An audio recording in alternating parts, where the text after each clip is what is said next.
আসসালামু আলাইকুম, আশা করি আপনারা সকলেই ভালো আছেন। আজকের এই ভিডিওতে আমরা আলোচনা করব ওয়ার্ডপ্রেসের মিডিয়া লাইব্রেরিতে কিভাবে আমরা ইমেজ, ভিডিও, ফাইল এগুলো আপলোড করব এবং এগুলো কিভাবে আমরা এডিট করতে পারি এবং অপটিমাইজ করতে পারি এই বিষয়গুলো নিয়ে। আমি অলরেডি আমাদের ওয়ার্ডপ্রেস ওয়েবসাইটে যে ড্যাশবোর্ড আছে সেখানে চলে এসেছি। এখান থেকে এসে আমি মিডিয়া যে অপশনটি আছে সেই মিডিয়াতে ক্লিক দেব। সো মিডিয়াতে ক্লিক দিলে আমরা এখানে যত ধরনের আমাদের ওয়েবসাইটে যতগুলো ইমেজ থাকবে, ভিডিও থাকবে, অডিও ফাইল থাকবে এবং অন্যান্য যে ফাইলগুলো থাকবে সবগুলো কিন্তু আমরা এখানে দেখতে পারবো। সো এখানে যদি আমরা এটাতে ক্লিক করি তাহলে এরকম গ্রিড আকারে দেখাবে।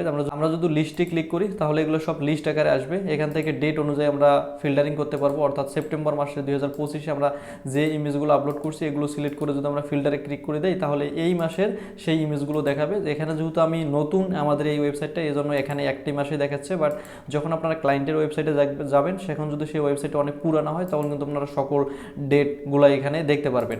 এখন যদি আমরা দেখি একটা মিডিয়াকে যখন আমরা হবার করতেছি তখন যে জিনিসগুলো আসতেছে, এই মিডিয়াটা চাইলে আমরা এখান থেকে এডিট করতে পারবো, পার্মানেন্টলি ডিলিট করে দিতে পারবো। আমরা যদি ওয়ার্ডপ্রেসের যে মিডিয়া লাইব্রেরি আছে এখান থেকে কোনো কিছু ডিলিট করি এটা কিন্তু অটোমেটিক পার্মানেন্টলি ডিলিট হয়ে যাবে, কোনো কিন্তু ট্রাস্টে থাকবে না। আমরা যদি ভিউ করি তাহলে এই ইমেজটা আমরা দেখতে পারবো, কপি করি তাহলে এই ইমেজের যে ইউআরএলটা সেটা কপি হয়ে যাবে। আবার আমরা যদি এখানে ডাউনলোড ফাইলে ক্লিক করি তাহলে এই ইমেজটা আমাদের ডাউনলোড হয়ে যাবে।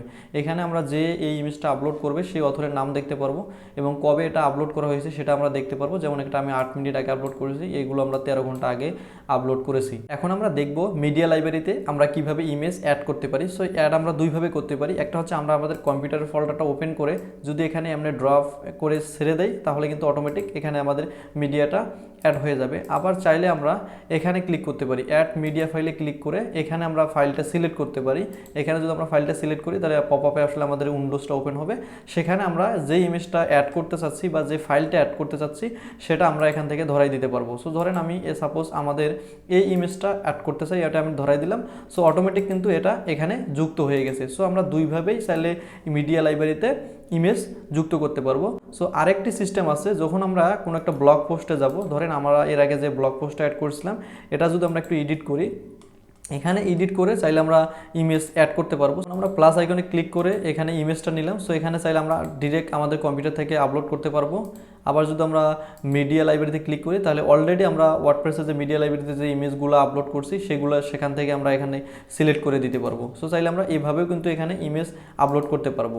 এখন আমরা যদি মিডিয়া লাইব্রেরিতে আসি, এখন আমরা যদি কোনো একটা ইমেজে ক্লিক করি, ধরেন আমি এই ইমেজটাতে ক্লিক করলাম, এই ইমেজটাতে ক্লিক করার পর এখানে আমরা সেই সেম ইনফরমেশনগুলো দেখতে পারবো। এখানে ডেট দেখাচ্ছে, কে আপলোড করছে এবং এই মিডিয়া ফাইলটার যে নাম সেটা দেখাচ্ছে। এখানে একটি গুরুত্বপূর্ণ বিষয় হচ্ছে অল্টারনেটিভ টেক্সট।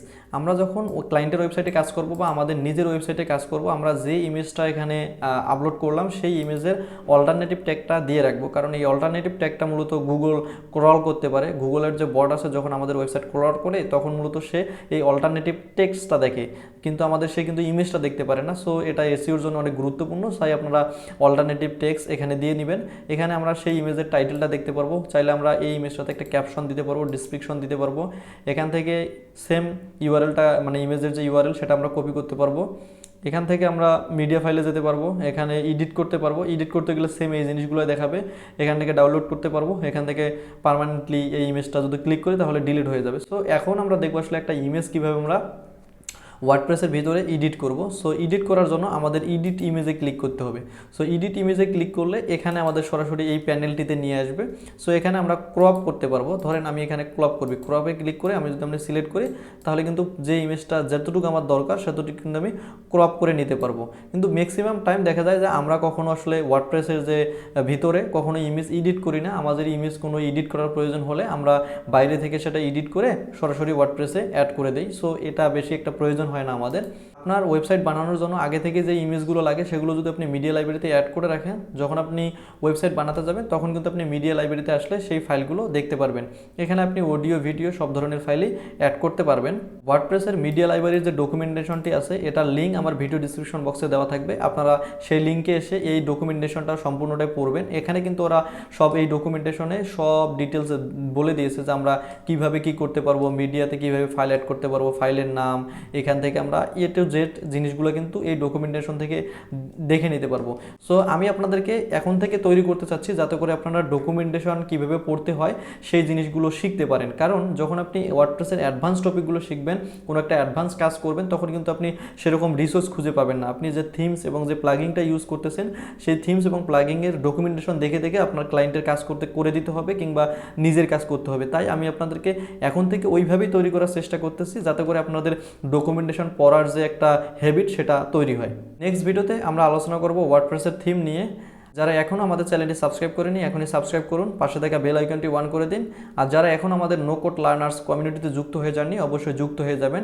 ইনশাআল্লাহ দেখা হচ্ছে নেক্সট ভিডিওতে।